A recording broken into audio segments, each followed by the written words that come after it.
Hello everyone, welcome to my channel. I am Dev. आज हम electrostatics के कूलाम्स लॉ के क्वेश्चन प्रैक्टिस करेंगे।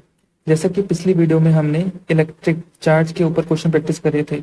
अगर किसी ने वो वीडियो नहीं देखी है तो एक बार वो वीडियो ज़रूर देख लें, क्योंकि उसमें मैंने कुछ ट्रिक्स बताए हैं कि हम हार्ड क्वेश्चंस को कैसे इजीली सॉल्व कर सकते हैं। इस वीडियो में हमें का बेनिफिट मिलेगा। हमें ये पता लगेगा कौन कौन से मेन कॉन्सेप्ट्स हैं क्वेश्चंस के, और इम्पोर्टेंट कौन से क्वेश्चंस हैं कौन से नहीं हैं, और mistakes that you can do in such questions, और future possible questions that may appear in exam. ये वीडियो हेल्पफुल है NEET and JEE Main students के लिए। आप आगे देखिए वीडियो को। काफ़ी रिसर्च लगी है वीडियो बनाने में, काफ़ी टाइम लगा है। Hope you will like it. और अगर पसंद आए तो like, subscribe, share with your friends. तो बिना कोई टाइम वेस्ट करे चलते हैं हम अपनी वीडियो पर। So let get start the video. Question number 19। 3 point charges are placed at the corner of an equilateral triangle, assuming only electrostatic forces are acting. अब इसका आंसर पूछा है हमसे कि 3 पॉइंट चार्ज है। ये रहा हमारे पास इक्विलेटरल ट्राइंगल। 1 पॉइंट चार्ज इधर, एक इधर, एक इधर, 3 कॉर्नर्स पे रख दिए। फिर बोला गया है इनके बीच में खाली इलेक्ट्रोस्टैटिक फोर्स लग रही है, मतलब या तो अट्रैक्शन होगी या फिर रिपल्शन होगी, कुछ भी हो सकती है, हमें क्या पता। हम तो दोनों एज्यूम करेंगे। ये देखिए हमने एज्यूम कर ली। अब पूछा है कि क्या वो इक्विलिब्रियम में रहेंगे। पहला देखा, system can never be in equilibrium. System will be in equilibrium if the charges rotate about the centre of triangle.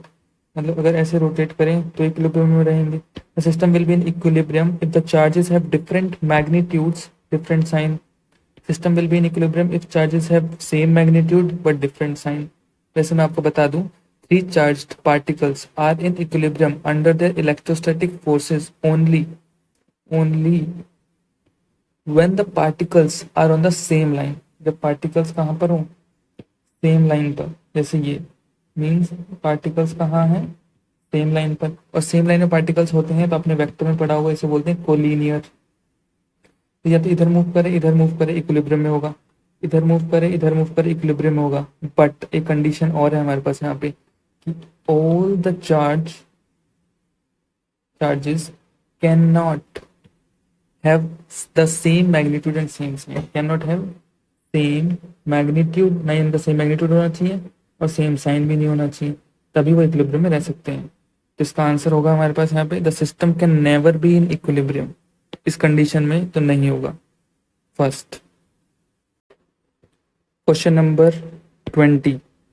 To simple pendulum A and B are suspended from the same point। Same point से suspended है simple pendulum A और B। The bobs given positive charge with A having more charge than B। मतलब A पर जो charge है वो ज़्यादा है B से, और दोनों को हमने पॉजिटिव चार्ज दिया है। ठीक है, दे डाइवर्ज, सेम चार्ज रिपेल करेंगे, and reach equilibrium.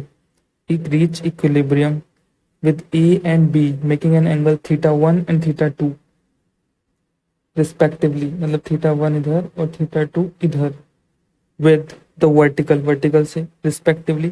which of the following is correct। और हमें बताना है कि θ1 is greater than θ2, या θ1 is less than θ2, या θ1 is equal to θ2, या tension of A is greater than tension of B। ऐसे मैं आपको बता दूं, बॉब के अंदर जब इस इधर लगेगा FE और इधर लगेगा FE, ठीक है, दोनों रिपेल कर रहे हैं। जब यहाँ लगेगी हमारी टेंशन, नीचे लगेगा हमारा यहाँ पर mg, और टेंशन के आपको यहाँ पे कंपोनेंट लेने पड़ेंगे। तो इधर देख लीजिए, F यहाँ टेंशन थी, या mg है, और टेंशन के आपको कंपोनेंट लेने पड़ेंगे। टेंशन का यहाँ कंपोनेंट आएगा t cos थीटा, यहाँ पर आएगा t sin थीटा। यहाँ से एक फॉर्मूला बनता है tan theta is equal to FE by mg।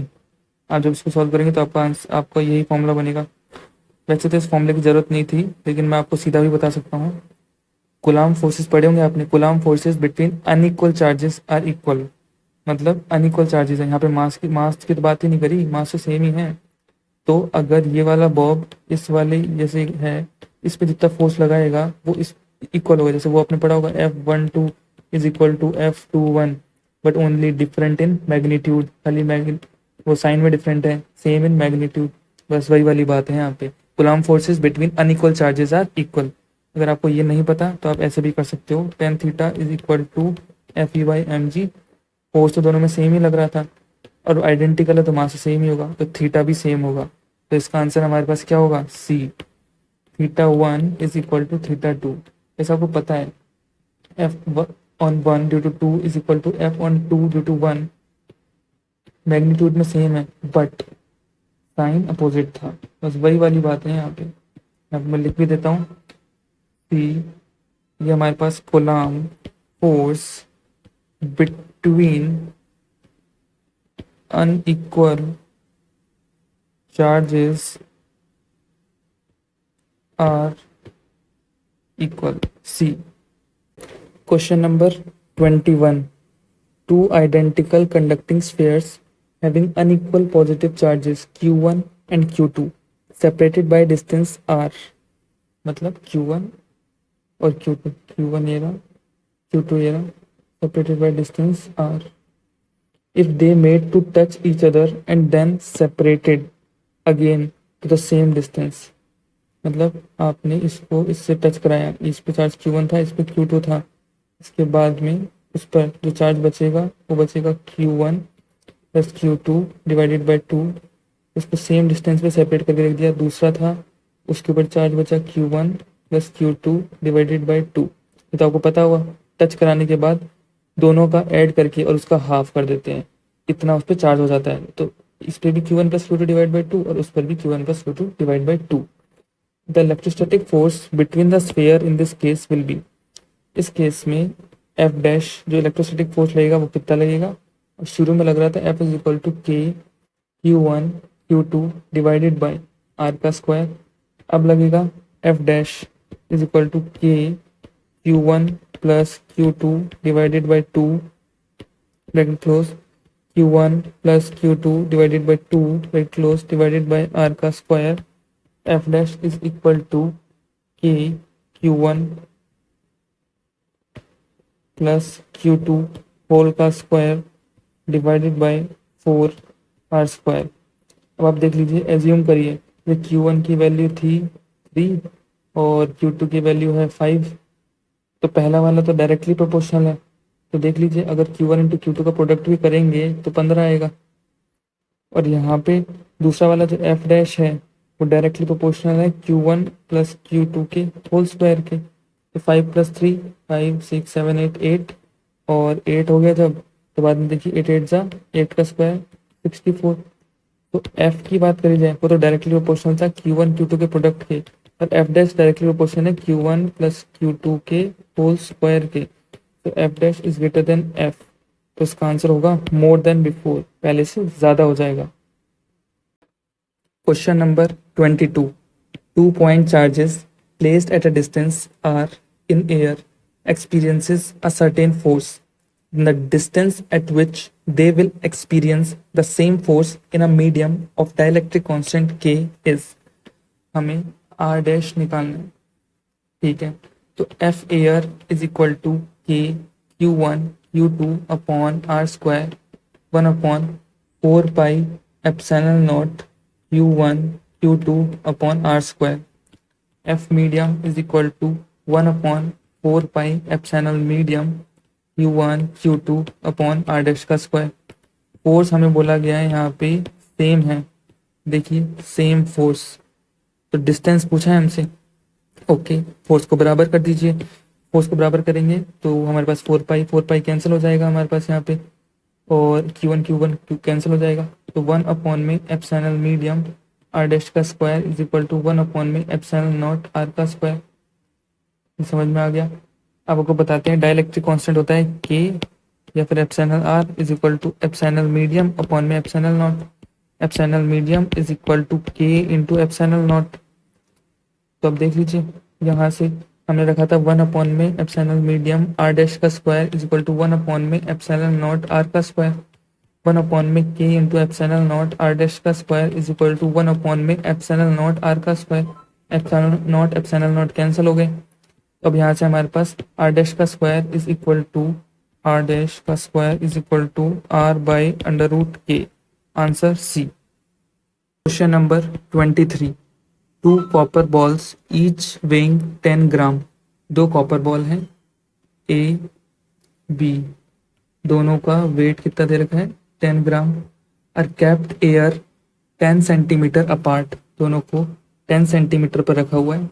If one electron from every 10⁻⁶ atom is transferred from one ball to other, मतलब यहाँ से आपने इधर इलेक्ट्रॉन ट्रांसफर किया तो इस पे पॉजिटिव आएगा, इस पे नेगेटिव आएगा। The Coulomb force between them is, atomic weight of copper हमें दे रखा है तो ठीक है। 10⁻⁶ एटम्स की बात भी कर रखी है। सबसे पहले हमें 10 ग्राम दे रखा है, इसमें कितने एटम्स हैं वो फाइंड करना है।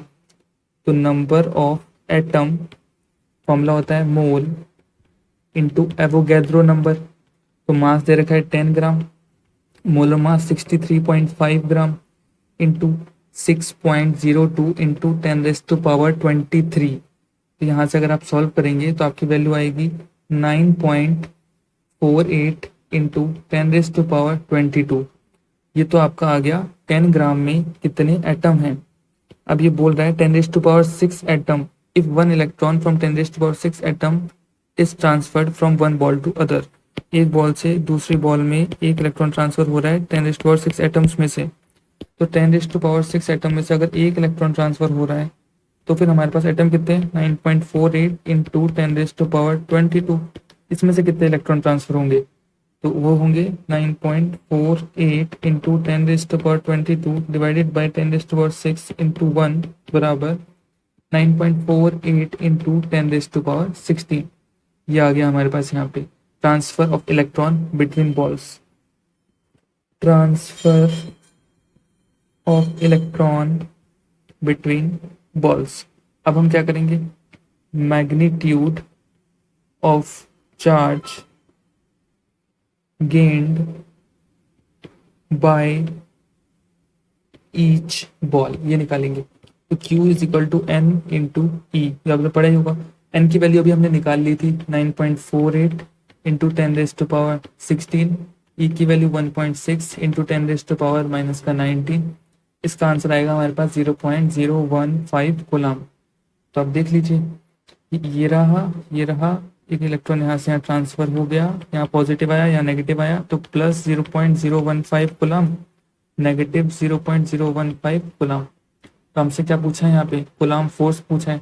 तो force of attraction between the ball is equal to 9 into 10⁻9, K की वैल्यू हो गई 0.015, क्यू की वैल्यू हो गई, स्क्वायर कर देंगे इसका अपॉन में 0.1 का स्क्वायर, क्योंकि आपको जो डिस्टेंस दे रखी थी सेंटीमीटर में आपको मीटर में कन्वर्ट करनी पड़ेगी तो 0.1 कर लिया। तो 2 इंटू 10⁸ न्यूटन इसका होगा answer C. Question number 24। What is the Coulomb force between two alpha particles separated by a distance of 3.2 into 10⁻⁻15 atoms। तो हमें यहाँ पे डिस्टेंस दे रखी है 3.2 इंटू 10⁻⁻15 मीटर। तो एक अल्फा पार्टिकल के ऊपर जब आप चार्ज देखेंगे चार्ज तो Q1 is equal to Q2, दोनों अल्फा पार्टिकल्स हैं तो आपको पता है कि Q of alpha is equal to 2 times of Q of proton. Proton पे कितना चार्ज होता है 1.6 इंटू 10⁻⁻19। तो अल्फा पार्टिकल पे चार्ज होगा 2 इंटू 1.6 इंटू 10⁻⁻19, ये हो गया चार्ज ऑफ अल्फा पार्टिकल। ठीक है, ये निकाल लिया हमने। अब हमें निकालना है कूलम्ब फोर्स। तो F is equal to K की वैल्यू होती है 9 इंटू 10⁻9 और चार्ज ऑफ अल्फा पार्टिकल का square divided by distance 3.2 into 10⁻⁻15 का स्क्वायर। तो अल्फा पार्टिकल की वैल्यू चार्ज यहाँ से रख लेंगे तो हमारे पास F की जो वैल्यू आएगी वो आएगी 90 न्यूटन। आप सॉल्व करेंगे तो आपके पास आंसर ए आएगा। Question number 25। Force of attraction between 2 point electric charges placed at a distance d in a medium is F. What distance apart should these be kept in the same medium so that force between them become F by 3? NEET में generally ऐसे ही questions पूछे जाते हैं। चलिए इसको हम solve करते हैं। तो f is equal to 1/4 pi epsilon naught Q1 Q2 upon में d का स्क्वायर, यहाँ से हो गया। अब दूसरा होगा 1/4 pi epsilon naught Q1 Q2 upon में x का स्क्वायर। हम लोग एक डिस्टेंस जो हमसे पूछी है उसको हमने x मान लिया, बराबर फोर्स कितना हो गया F/3। तो 1/4 pi epsilon naught Q1 Q2 upon में x का स्क्वायर बराबर फोर्स की वैल्यू ऊपर से हम लेंगे यहाँ से, तो 1/3 bracket close 1/4 pi epsilon naught Q1 Q2 divide by d का स्क्वायर ब्रैकेट क्लोज।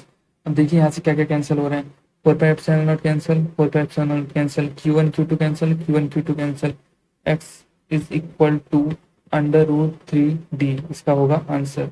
इसका आंसर होगा D. Question number 26। Two identical balls each have a mass of 10 gram. What charges should these balls be given so that their interaction equalizes the force of universal gravitation acting between them? The radii of the balls may be ignored in comparison to distance between them. मतलब ball का radius है जो वो ignore करा जाएगा उनके distance की comparison में। हाँ ये तो सही बात है, लेकिन अब आप ये देखिए हमें पूछा है कितना चार्ज हमें उसको दिया जाए कि वो यूनिवर्सल ग्रेविटेशन कांस्टेंट को इक्वलाइज कर जाए। तो फिर अब देखिए 1/4 pi epsilon not Q into Q upon में आर का स्क्वायर इक्वल हो जाएगा किसके Gm1 M2 अपॉन में आर का स्क्वायर। यहाँ से क्यू की वैल्यू आएगी √4 pi epsilon naught into G into M. यहाँ से आप सॉल्व करेंगे जब तो आपके पास ये आएगा। और आप सबको पता है जी की वैल्यू होती है 6.6 into 10⁻⁻11 newton metre square kilogram पर किलोग्राम स्क्वायर। ठीक है, अब एम कितना दे रखा है हमें 10 ग्राम, जो कि ग्राम का वो कन्वर्ट करना पड़ेगा, तो 10 इंटू 10⁻³ किलोग्राम। इससे हमारे पास यहाँ पे जो क्यू की वैल्यू आप इस सब का सब इसमें पुट करेंगे तो हमारे पास क्यू की वैल्यू आ जाएगी 8.57 इंटू 10⁻⁻13 कूलम। तो इसका आंसर होता है हमारे पास यहाँ पे D. Question number 27। 2 point charges plus 3 microcoulomb and plus 8 microcoulomb repel each other with a force of 40 Newton. If a charge of minus 5 microcoulomb is added to each of them, then the force between them will become। अगर हम इसमें minus का 5 माइक्रोकुलम्ब add कर दें और इसमें भी add कर दें तो इनके बीच में फोर्स क्या होगी ये हमें बताना है। तो ऐड करने के बाद जो इसकी वैल्यू हो जाएगी हमारी माइनस का 2 माइक्रोकुलम्ब और इसकी वैल्यू हमारी हो जाएगी यहाँ पे प्लस का 3 माइक्रोकुलम्ब। तो इनिशियल चार्ज कितना था प्लस का 3 माइक्रोकुलम्ब एक था, दूसरा था प्लस का 8 माइक्रोकुलम्ब। बाद में ऐड करने के बाद क्या हो जाएगा यहाँ पे माइनस का 2 माइक्रोकुलम्ब और यहाँ पे हो जाएगा प्लस का 3 माइक्रोकुलम्ब। तो फोर्स हमारा प्रोडक्ट होता है चार्ज का प्रोडक्ट Q1 इंटू Q2। तो पहला हमारे पास फोर्स क्या है 40 डिवाइडेड बाय एफ डैश जो हमें क्वेश्चन में दे रखी है 40 इज इक्वल टू 3 इंटू 8 जो हमारे पास यहाँ से और यहाँ से आया है डिवाइडेड बाय माइनस का 2 इंटू 3 जो हमारे पास यहाँ से और यहाँ से आया है। यहाँ से आप एफ डैश की वैल्यू आसानी से निकाल लीजिए, माइनस का 10 न्यूटन आपका आंसर आ जाएगा। इसमें ये बताता है अट्रैक्शन को, अट्रैक्टिव नेचर को। इसका आंसर होगा A. Question number 28। Calculate the ratio of electrostatic to gravitation force between two electrons placed at a certain distance in air. ये सबसे इजी क्वेश्चन है, ये तो नीट में कई बार रिपीट भी हो चुका है। तो अब देखिए इसको कैसे करना है। इलेक्ट्रोस्टैटिक फोर्स और ग्रेविटेशन फोर्स का रेशियो पूछा है, तो इसका आपको बस फॉर्मूला पता होना चाहिए 1/4 pi epsilon naught E into E, 2 electron है आर का square divided by G mass of electron into mass of electron divided by R का स्क्वायर। तो अब आगे देखिए क्या होगा 1/4 पाई एप्सिलॉन नॉट इलेक्ट्रॉन का square divided by G mass of electron का स्क्वायर। अब आपको जी की वैल्यू, मास ऑफ इलेक्ट्रॉन की वैल्यू और इलेक्ट्रॉन की वैल्यू रखनी है। तो आपका जो इसका आंसर आएगा F electrostatic and F gravitation force, तो इसका आंसर आएगा 4.2 इंटू 10⁻42। इसका आंसर होगा सी। तो आज के लिए बस इतना ही। वीडियो अच्छी लग रही है तो इसको लाइक करना, इसको शेयर करना और चैनल को सब्सक्राइब कर लो, क्योंकि ऐसी यूजफुल वीडियोस भी आपकी आगे आने वाली हैं। Thank you.